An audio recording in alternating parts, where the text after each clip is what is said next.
चलो आज प्रोनाउन का क्लास कौन सा है?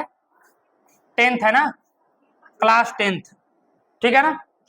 और कौन सा प्रोनाउन है आज? आज हम लोग पढ़ेंगे इंट्रोगेटिव प्रोनाउन।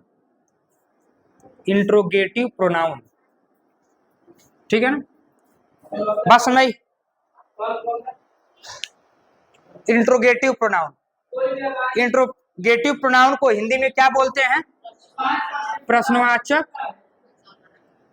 प्रश्नवाचक सर्वनाम, ठीक है ना। अब ध्यान से हमारी बात को सुनेंगे, ठीक है ना। पहले सुन लीजिए, उसके बाद लिख लीजिएगा, समझ लीजिए, सुन लीजिए, ठीक।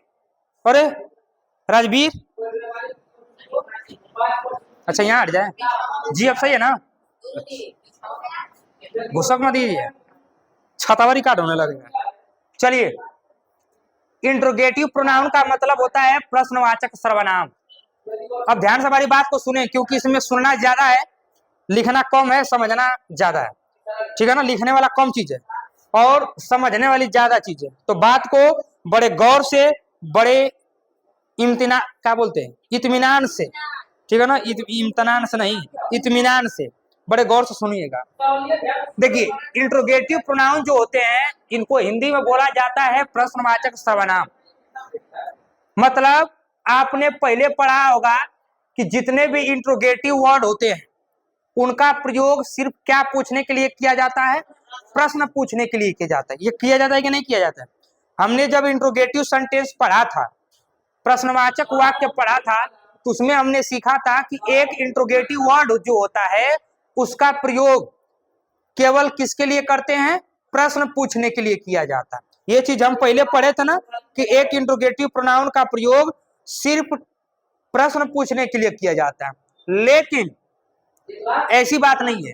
एक इंट्रोगेटिव प्रोनाउन का प्रयोग, सॉरी, एक इंट्रोगेटिव वर्ड का प्रयोग प्रश्न पूछने के लिए तो किया ही जाता है, साथ में इंट्रोगेटिव प्रोनाउन का भी काम करता है और साथ में रिलेटिव प्रोनाउन का भी काम करता है, ठीक है ना। वैसे तो इंट्रोगेटिव वर्ड जो होते हैं इंग्लिश ग्रामर में लगभग हमको 9-10 होते होंगे, ठीक है ना, 9 या 10, यानी 8-9-10 यही कुछ होते होंगे, ठीक है ना, काउंट कर लीजिएगा।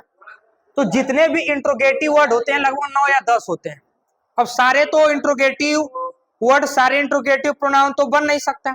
कहने का मतलब कि इसमें जो इंट्रोगेटिव प्रोनाउन होगा, इसमें जो इंट्रोगेटिव प्रोनाउन होगा वो प्रश्न पूछने के लिए काम नहीं देगा, रहे तो गा वही वाला सेम टू सेम रहेगा, मगर इसमें हम काम करेंगे प्रश्न पूछने के नहीं, इसमें हम काम करेंगे एक नाउन की तरह, ठीक है ना। किसका तरह होगा? नाउन का। कहने का मतलब कि जब किसी सेंटेंस में एक इंट्रोगेटिव वर्ड प्रश्न पूछने के साथ साथ में एक सब्जेक्ट का काम करेगा, ठीक है ना, एक सब्जेक्ट का काम करेगा, वो हमारा कौन सा प्रोनाउन होता है? इंट्रोगेटिव प्रोनाउन होता है।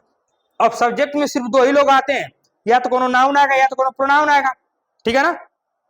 तो इसमें जो इंट्रोगेटिव प्रोनाउन होंगे, इसमें एक सब्जेक्ट की तरह काम करेंगे, एक ऑब्जेक्ट की तरह काम करेंगे, एक पोसेसिव की तरह काम करेंगे, ठीक है ना। बात सुनिए, एक सिलेक्शन की तरह काम करेंगे, सारी चीजें होंगी, उसी को हम इंट्रोगेटिव प्रोनाउन कहते हैं, ठीक है। अब इसको आगे समझिए, देखिए आगे समझ में आएगा। देखिए, होते तो है कम से कम 9 या 10 इंट्रोगेटिव प्रोनाउन होते हैं, 9 या 10, मगर इंट्रोगेटिव प्रोनाउन जो होते हैं ना, बस कितने हैं? 5 ही हैं। कितने हैं? 5 ही इंट्रोगेटिव प्रोनाउन है। पांचों को हम रख लीजिएगा कि इंग्लिश ग्रामर में अगर इंट्रोगेटिव प्रोनाउन की हम बात करें तो इनकी संख्या कितनी है? 5 है, ठीक है ना। कौन कौन है? तो पहला हु है, दूसरा कौन है? हुम है, तीसरा कौन है? हुज है, चौथा कौन है? विच है, और पांचवा कौन है? व्हाट। यही सिर्फ इंट्रोगेटिव, इन्हीं को हम इंट्रोगेटिव प्रोनाउन कहते हैं। अब सारे को 9 या 10 को इंट्रोगेटिव प्रोनाउन नहीं कहते हैं, सिर्फ इन्हीं पांचों को हम क्या बोलते हैं? इंट्रोगेटिव प्रोनाउन बोलते हैं। अभी क्या इंट्रोगेटिव प्रोनाउन है कि नहीं, यही चीज हमें तय करना है। हो सकता है कि इंट्रोगेटिव वर्ड हो, but how can we decided this word to identify interrogative pronoun? How can we decided? हम कैसे डिसाइड कर सकते हैं कि ये वर्ड जो है एक इंट्रोगेटिव प्रोनाउन का काम करेगा? वही चीज हमें चेक करना है, ठीक है ना। अब जैसे, अब इसमें कुछ बातें हैं कि देखिए, ये जो हु है ना, ये जो हु है, ये हमेशा एक सब्जेक्टिव केस की तरह काम करता है। किस केस की तरह काम करता है? सब्जेक्टिव केस की तरह काम करता है। और हुज जो होता है ये सिर्फ पर्सन के लिए प्रयोग करते हैं, सिर्फ व्यक्ति के लिए प्रयोग किया। ध्यान से हमारी बात को सुनिएगा।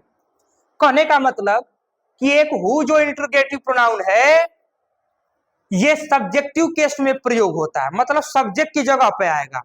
और दूसरी बात कि वो सिर्फ किसके लिए आता है? पर्सन के लिए आता है। मतलब जहां पे हु आया होगा, अगर प्रोनाउन का काम कर रहा होगा तो पक्का है कि उस सब्जेक्ट की जगह आएगा, मतलब सब्जेक्ट का काम करेगा। और साथ में वो व्यक्ति के लिए लगा होगा, आदमी के लिए लगा, ठीक है ना। व्यक्ति में कोई भी हो सकता है। व्यक्ति का मतलब ये थोड़ा ना है कि बस 25 वर्ष का आदमी, 30 वर्ष का आदमी, 50 वर्ष का। व्यक्ति का मतलब हम लोग भी हो सकते हैं, आप भी हो सकते हैं। आई बात समझे? वो सबके लिए बोल रहा है, पर्सन, महिला भी हो सकती है। ये नहीं है कि बस आदमी के लिए, ठीक है ना। तो इस केस में वो जो है ये हमेशा एक सब्जेक्टिव केस का काम करेगा, ओनली सब्जेक्ट के स्थान पे आएगा। देन उसके बाद ये किसके लिए आता है? पर्सन के लिए आता है, ठीक है ना। पर्सन के लिए मतलब व्यक्ति के लिए आता है, लिविंग थिंग्स के लिए कह लीजिए, ऐसे भी याद रहे, लिविंग थिंग्स के लिए। दूसरा होम जो है ये जो आता है ये आता है ऑब्जेक्टिव केस को, ऑब्जेक्टिव केस के लिए आता है। और यह भी किसके लिए आता है?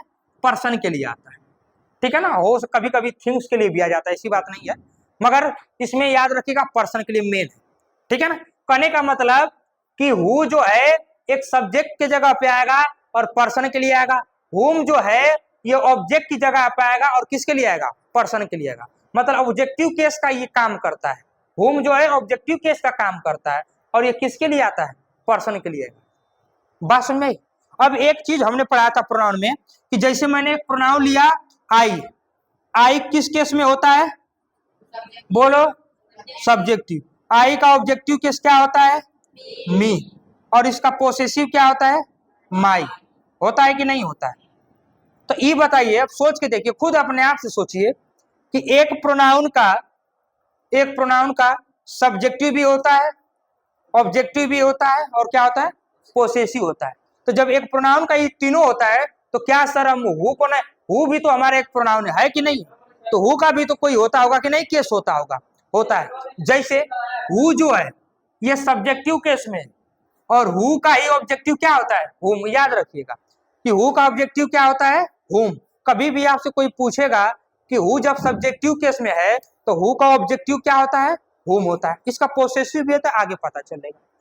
तो जब हु का ऑब्जेक्टिव हुम होता है और हुम किसके लिए आता है? ऑब्जेक्ट के लिए आएगा, सिर्फ ऑब्जेक्ट का काम करता है। और वो हमेशा किसके लिए आएगा? पर्सन के लिए। चेक करो, अब देखो, जैसे लिखा हु मेट यू, तुम किसे मिले, नहीं, हु मेट यू मतलब तुम्हें कौन मिला, ऐसे समझ लीजिए, तुम्हें कौन मिला। अब बताइए कि तुम्हें कौन मिला, कौन कौन होगा? आदमी होगा ना, कोनो जो आदमी मिलेगा वो आदमी होगा कि ना होगा? उस सब्जेक्ट में ना होगा। तो जब सब्जेक्ट में होगा एक और मतलब कि किसके लिए आया?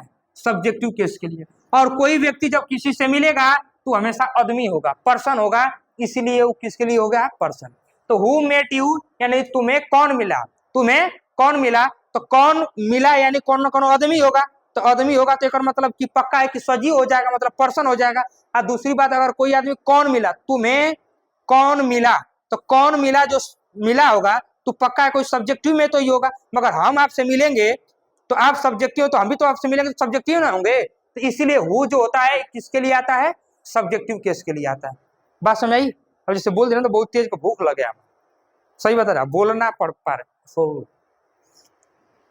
चला ठीक है, कोई ठीक। अब हुम जो है, अब देख रहा है कि डिड यू मीट हिम, तुम किससे मिले, सॉरी तुम किसे मिले, तुम किसे, हुम डिड यू मीट, तुम किसे मिले। अब ये सोचिए कि, अब सोचिए अगर कोई व्यक्ति किसी से मिल रहा है, ठीक है ना, कोई व्यक्ति किसी से मिला है तो हमेशा किसकी तरह होगा? सब्जेक्टिव केस की तरह। अब मिलेगा तो क्या होगा? पर्सन। तो जब हु सब्जेक्टिव की तरह काम करेगा, उसी का ऑब्जेक्टिव क्या हो जाएगा? हुम। तो जब हुम ऑब्जेक्टिव की तरह काम करेगा तो ये थोड़ा ना है कि जब आदमी कौन से किसी से मिल, उल्टा हो गया है। अब मैं आपसे मिलूंगा, ठीक है ना, आप मतलब मैं आपसे मिलूंगा तो आप मुझसे मिलेंगे कि ना मिलेंगे? तो आप मेरे नजर में हमेशा सब्जेक्टिव, मतलब आप हम दोनों एक दूसरे के नजर में सब्जेक्टिव होंगे। मगर वो जो सामने वाला होगा ना वो हमेशा किसके लिए होगा? जो दूसरा व्यक्ति है वो हमेशा मेरे लिए क्या होगा? ऑब्जेक्टिव केस में होगा। और वो हमेशा क्या होगा? हुम आएगा। कहते हैं टू मीट, सॉरी कहते हैं who who did you meet, मतलब कि तुम किसे मिले। अब किसे मिले का मतलब होता है कि किसे तो कौन आदमी होगा, किसे मिले दूसरा आदमी होगा, तेकर मतलब कि वो हमेशा कौन केस में है, ऑब्जेक्टिव केस में है। और जब किसे मिले यानी वो कौन होगा, कौन पर्सन होगा। इसका तीसरा होता है जैसे हुम हो गया सब्जेक्टिव केस, हुम हो गया ऑब्जेक्टिव केस, हु का ही ये जो हुज है ना, ये हमेशा कौन केस होता है, पोसेसिव केस होता है। ये हमेशा पोसेसिव दोनों के लिए आता है। बात समझ में आई, ये हु का ही पोसेसिव केस है, याद रखिएगा, ठीक है ना। हु जो है वो सब्जेक्टिव केस, हुम जो है ऑब्जेक्टिव केस, और हुज जो है वो कौन सा केस होता है, possessive. Whose is this book, whose is this book. अब कह रहा है कि देखिए पोसेसिव का मतलब होता है, क्या होता है, पोसेशन। क्या होता है, पोसेशन। और पोसेशन मतलब हमने क्या बताया था, अधिकार बताया था। मतलब कि जब एक पोसेसिव प्रोनाउन आएगा तो ये हमेशा अधिकार दिखाने की बात करता है, ठीक है ना। हुज इज दिस बुक मतलब यह बुक किसकी है, यह बुक किसकी है। तो किसकी में हमेशा कौन का पोसेशन होगा कि ना होगा, मतलब जो बुक होगा, ये जो हुज आया ना इस बुक के लिए आया, तो ये बुक पर कौन ना कौन का अधिकार होगा, यह बुक किसकी है, दिस बुक का ना, हुज इज दिस बुक मतलब यह बुक किसकी है। तो किसकी होगी तो कौन का अधिकार है तो होगा ना। तो जब अधिकार होगा तो वहां पे क्या लगाएंगे, हुज लगाएंगे। और ये हमेशा पोसेसिव का काम करता है, और पोसेसिव मतलब अधिकार की बात करता है। बात समझ आई, और दोनों के लिए आता है, ठीक है ना, हमेशा याद रखिएगा। आगे which is your book, which is your book यानी तुम्हारी, मतलब इन बुकों में से तुम्हारी कौन सी बुक है, तुम्हारी कौन सी बुक है। अब कौन सी जो शब्द होता है ये हमेशा क्या होता है, कौन बताएगा, याद रखिएगा। ये हमेशा याद रखिएगा, ये हमेशा किसके लिए आता है, थिंग्स के लिए, मतलब नहीं, पर्सन और थिंग्स दोनों के लिए आता है, पर्सन और थिंग्स दोनों के लिए आता है। और साथ में ये हमेशा सिलेक्शन के लिए प्रयोग किया जाता है। किसके लिए प्रयोग किया जाता है, सिलेक्शन। सिलेक्शन का मतलब होता है चुनाव के लिए प्रयोग करते हैं। चुनाव मतलब कि जहां विच आएगा, तो विच का मतलब है, विच आने का मतलब, विच का मतलब होता है कौन सी, कहते ना, विच का मतलब क्या होता है, कौन सी। कहते ना कि तुम कौन सी किताब पसंद कर रहे हो, which book do you like, तुम कौन सी किताब पसंद करते हो, which book do you like. तो एक और मतलब कि वो हमेशा वहां क्या दिया जाता है, वहां हमेशा सिलेक्शन दिया जाता है, चुनाव किया जाता है कि तुम कौन सी बुक पसंद करते हो, ठीक है ना। तो विच इज योर बुक यानी इनमें से तुम्हारी कौन सी बुक है, तो कौन सी बुक यानी हमें सेलेक्ट करना होगा कि हाई हमारी बुक हाई, तो चूज करें कि ना करें, सेलेक्ट करें कि ना करें। तो हमेशा विच का प्रयोग सिलेक्शन के लिए किया जाता है, और ये पर्सन और थिंग्स दोनों के लिए आ सकता है। अब कौन आदमी तो बोलेगा तू कौन तुम्हारा भाई है, ठीक है ना, कौन सा तुम्हारा भाई है, तो बोलेगी ना विच ब्रदर हैव यू, ऐसे बोल देंगे ना कि तुम्हारा कौन सा भाई है। तो ये व्यक्ति और पर्सन, मतलब पर्सन और थिंग्स दोनों के लिए आता है। आगे है व्हाट डिड यू ईट, ये व्हाट तो हमेशा याद रखिएगा, ये हमेशा थिंग्स के लिए आता है, और इसमें तो कुछ सोचना ही नहीं है, ठीक है ना। क्या व्हाट डिड यू ईट, तुम क्या खाना पसंद करते हो या तुम क्या खाओ, ठीक है ना। तो ये व्हाट का मतलब क्या के लिए, तो तुम क्या खाओगे मतलब कौन भोजन है ना होगा, अब भोजन में तो कौन निर्जीव आएगा, हाँ, थिंग्स आएगा, कौन वस्तु आएगा, इसलिए व्हाट का प्रयोग हमेशा थिंग्स के लिए करते हैं। बात समझ ना। तो जब कभी भी व्हाट लगा होगा, व्हाट जो है ना ये इधर के लिए है, तो व्हाट जो व्हाट आने का मतलब है कि हमेशा थिंग्स के लिए आता है। और व्हाट आ जाइला से हमें पता चल जाता है कि यहाँ कौन वस्तु के बारे में बात होती है। व्हाट डिड यू ईट, तुम क्या खाना चाहते हो, तो तुम क्या खाना चाहते हो मतलब क्या, अगर कौन सी चीज सामान खरीबा तो हमेशा थिंग्स से ना होगा, तो याद रखिएगा ये हमेशा थिंग्स के लिए प्रयोग होता है, ठीक है ना। आई बात समझ में, तो इतना नोट कर लीजिए, बाकी बहुत कुछ ना करना है, बस याद रखिएगा। हाँ वो देख दूसरा चीज है, बहुत कुछ इसमें ना याद रखना है, ठीक है ना। बस इतने याद रखिएगा कि हमेशा सब्जेक्टिव केस की तरफ प्रयोग होता है पर्सन के लिए। अब हु जो है कभी अगर पर्सन के लिए नहीं दे देगा, अगर थिंग्स दे देगा तो थिंग्स के लिए अब बोल देगा कि हु लगाई, तो हु नहीं लगाइएगा, थिंग्स के लिए हमेशा क्या लगाइएगा, व्हाट लगेगा। किसी किसी केस में क्या लगेगा, विच, तो विच तबे वस्तु का, जब अयो थिंग्स के लिए लगेगा, अयो थिंग्स के लिए लगेगा, तो हमको कैसे पता चलेगा कि व्हाट लगाएं कि विच लगाएं, तो आपको पता होना चाहिए क्या है कि जो विच है ना ये थिंग्स के तो लगेगा, मगर किस केस में, सिलेक्शन के लिए, सिलेक्शन के लिए, हाँ चुनाव के लिए। वो चुनाव किया होगा ना तो पक्का के वहां विच लगाया होगा। और चुनाव नहीं करना, अब जैसे व्हाट डू यू, तुम क्या खाना चाहते हो, तो मैं चुनाव थोड़ा ना करना है, मैं तुरंत हम क्या लगा दे, वो वस्तु जो भी कुछ खाएगा तो हमेशा वस्तु ना होगी, तो इसलिए हम व्हाट जो है हमेशा थिंग्स के लिए लगाते हैं, विच जो है थिंग्स के लिए तो लगता है मगर चुनाव के लिए लगेगा। अब बाकी हु जो पोसेशन अधिकार की बात होगी तो हुज लगाइएगा, ठीक है ना। और whom जो होगा हमेशा किस केस में लगेगा, ऑब्जेक्टिव के लिए लगता है और पर्सन के लिए, और ये जो हु जो होता है ये हमेशा सब्जेक्टिव के लिए पर्सन के लिए लगता है। आगे बात समझ में, कोई दिक्कत यहाँ तक? आगे अब यहाँ पे एक सेंटेंस लिखे, ठीक है, बड़े इसको आराम समझिएगा। जैसे कभी कभी क्या होता है ना, एक अंग्रेजी में या मॉडर्न अंग्रेजी, ठीक है, ध्यान से हमारी बात को सुनिएगा, ये बड़ा अच्छी चीज है। जैसे आज के जो पहले पहले क्या होता था ना, कि पहले जब अंग्रेजी लोग बोलते थे या लिखते थे या बोलते थे तो क्या करते थे कि एक सेंटेंस में हमने बताया है कि होम जो होता है हमेशा किस केस में आता है, ऑब्जेक्टिव केस में। और एक नाउन जो होगा चाहे एक प्रोनाउन जो आता है, एक नाउन या प्रोनाउन के पहले हमेशा क्या आता है, आ सकता है कि ना, प्रीपोजिशन आ सकता है ना। तो यहाँ देखिए ऑब्जेक्टिव केस में आया है, मगर एक पहले कौन चीज दिया है, प्रीपोजिशन दिया है, ठीक है ना। तो कह रहा है कि to whom were you speaking. अब कहता ये है कि ये क्या है, दो सेंटेंस लिख रहे हैं, who were you speaking to. अब कोई बोलेगा कि ये सेंटेंस में कौन सही है, ई सही है कि ई सही है, ठीक है ना। तो याद रखिएगा पहले लोग इसका प्रयोग करते थे, बहुत पहले, आज के पुराने समय में, to whom were you speaking, ठीक है ना। तो हुम से पहले प्रेपोजिशन आना जायज है, गलत नहीं है। कहा है कि एक ऑब्जेक्ट के पहले प्रेपोजिशन क्या हो सकता है, आ सकता है। तो हुम के पहले प्रेपोजिशन आ सकता है, बात एकदम सही है कि नहीं है। तो प्रेपोजिशन आ जाएगा तो ही हमें भले आया है शुरू में ही ना कहिए कि सब्जेक्टिव केस में, ये है ऑब्जेक्टिव केस में, ठीक है ना, ये है ऑब्जेक्टिव केस में। कहा है कि यहाँ सब्जेक्ट आ गया है, यू आ गया ना, तो ये ऑब्जेक्टिव केस में, याद रखिएगा। तो क्या ये सही, देखिए ये जो पहले अंग्रेजी में इक्वल बोला जाता था, to whom were you speaking, तो ये एकदम सही माना जाता था, ठीक है ना। मगर आपका है अंग्रेजी मॉडर्न जो बन गई है, मॉडर्न अंग्रेजी, इसमें ये भी प्रयोग करते हैं, हुम को क्या कर देते हैं, हु से सब्स्टिट्यूट कर देते हैं, ठीक है ना। कभी भी अगर to whom were you speaking दिया, अगर सेंटेंस टू हुम से चालू होगा, ठीक है ना, और बोलेगा कि इसको हम और किस तरीके से बोल सकते हैं, तो कुछ मत करिए। अगर इसको चेंज करने के लिए बोलेगा ना, तो टू हुम को किस में बदल दीजिएगा, हु में, और जो प्रेपोजिशन पहले टू आता है बस उसको कहाँ लग रख दीजिएगा, लास्ट में। अगर यहाँ टू प्रेपोजिशन नहीं रखेंगे तब गलत माना जाएगा सेंटेंस, बात समझ में आई ना।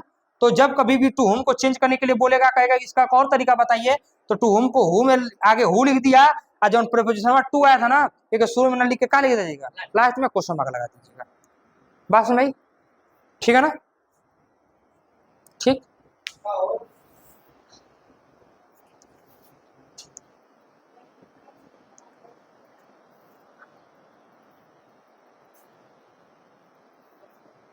हो गया, चलो एक और लास्ट है, भूख बहुत तेज लग गया यार।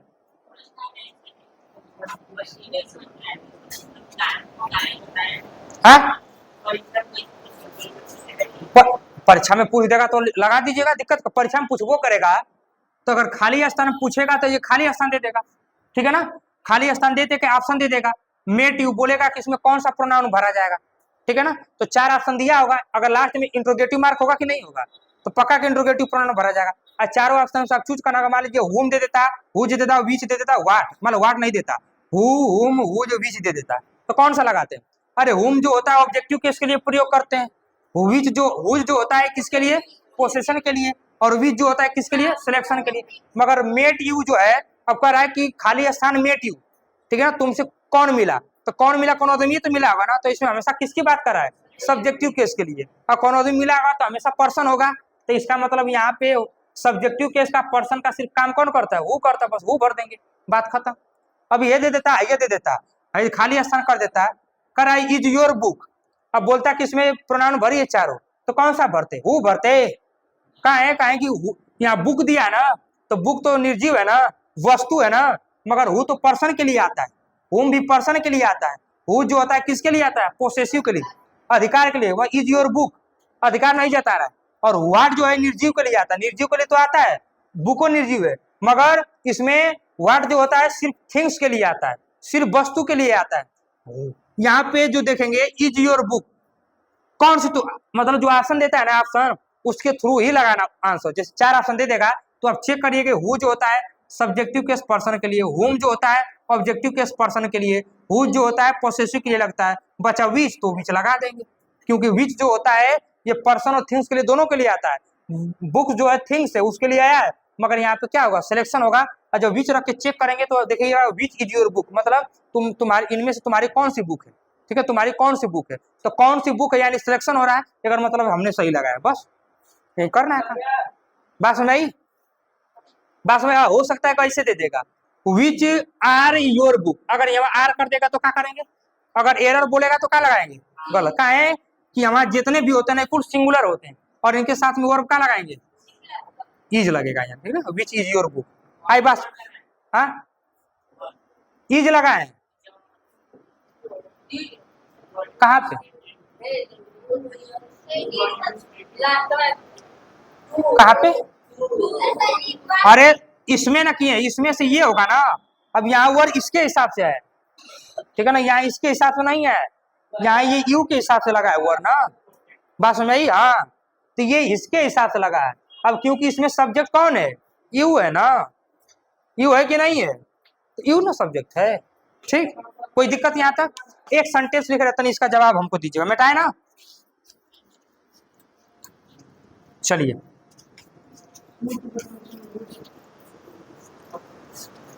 सेंटेंस, जैसे एक सेंटेंस है, what is he, what is he, क्या ये सेंटेंस सही है? तुम देखिए तो, क्या ये सेंटेंस सही है? कहाँ है? वस्तु के लिए, मगर यहाँ कौन है, व्यक्ति, व्यक्ति है ना, मगर नहीं, ये सही है, इसलिए बता रहे हैं, सुनिए ध्यान से। कह रहा है कि व्हाट इज ही, वह क्या है, जैसे कोई पूछता है ना कि वह क्या है, कौन सी है वो क्या है, तो ये बताइए कि जब कोई बोलता है कि वह क्या है, तो आप किसके बारे में बताते हैं? यही ना बोलते हैं, अरे वो तो डीएम है, अरे वो तो दर्जी है, अरे वो तो टीचर है, इसे बोल देंगे ना, बोलते हैं कि वह क्या है। तो जब कभी भी एक व्यक्ति की संगे वाट लगा होगा, तो याद रखिएगा ऐसे केस में वो हमेशा वहां पे किसके बारे में बात करते हैं, हमेशा प्रोफेशन के बारे में बात करते हैं, हमेशा पेशा के बारे में बात किया जाता है। बात समझ आई? हमेशा पेशा के बारे में बात करते हैं, ठीक है ना, एकदम सही है। अब बताइए कि पेशा जो होता है निर्जीव होता है कि सजीव होता है? निर्जीव होता है ना, तो इसीलिए वाट लगाए, ठीक है ना।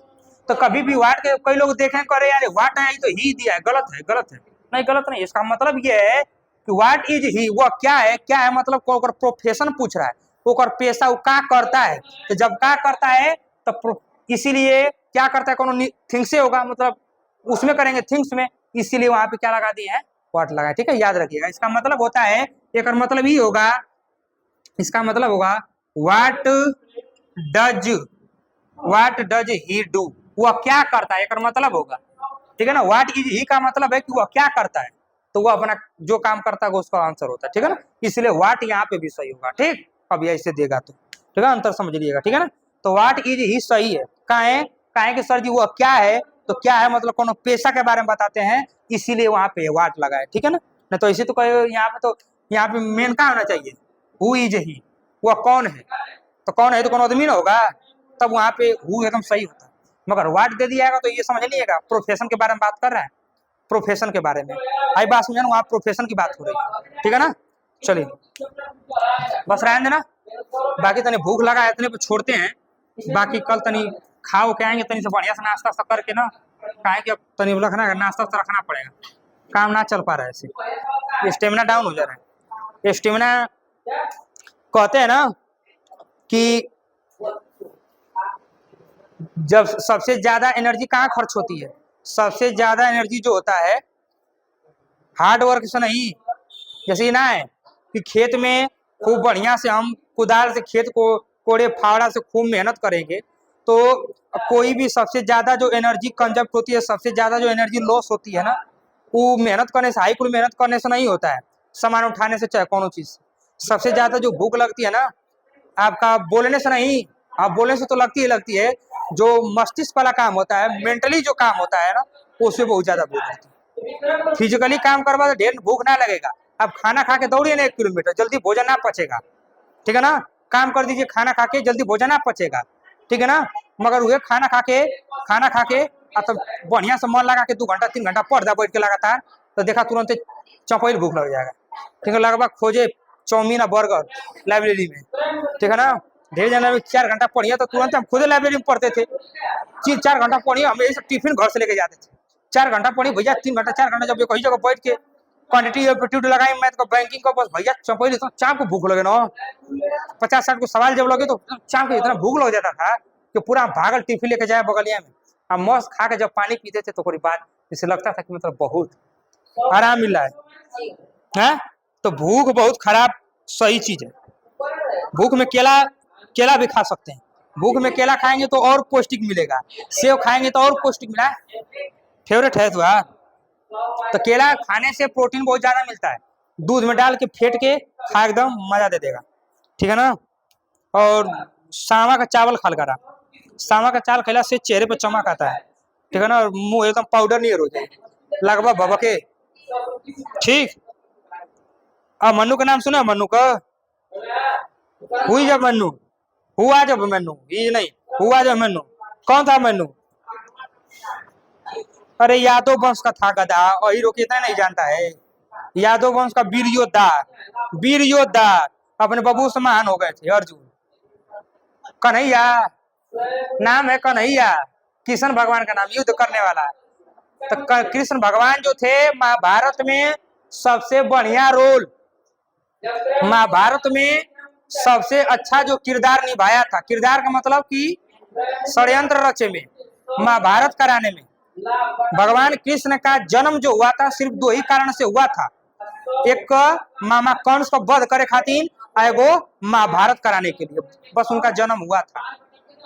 अवतार थे वो, 2 ही काम के लिए उनका जन्म हुआ था, कंस को वध करे खातिर और महाभारत करा खातिर। देखा कहला भगवान कृष्ण बोले थे कि हमारा जन्म जो इस धरती पे आने का मेरा मुख्य उद्देश्य यही है कि मुझे महाभारत कराना है, और मैं महाभारत करा के रहूंगा, चाहे मुझे कोई भी षड्यंत्र करना पड़े, चाहे मुझे कोई भी प्रपंच करना पड़े। पकड़े का मैं कब गधा है का मैं कभी बिल्कुल पूछ दे सब माइक में। अरे जगह अंग्रेजी पर हिंदी नहीं है तो क्या करेगा, मैं कभी बोल देगा गधा कहीं बात नहीं पूछ सकता था। चलो लिख दो षड्यंत्र। अरे अरे बाबू आई एम द ग्रेट। ऐसा कुल हिंदी बाबू ऐसा ना है कि चुप रहो तो नहीं। चलो ठीक है, कोई दिक्कत नहीं, अच्छे से पढ़िए। है चलो ध्यान दो। अरे हो गया यार, रहने दो। हाँ तो कैमरा बंद होगा ना पीटो करेंगे गधा आदमी। सुनो चलो बंद कर दो, कैमरा बंद करो।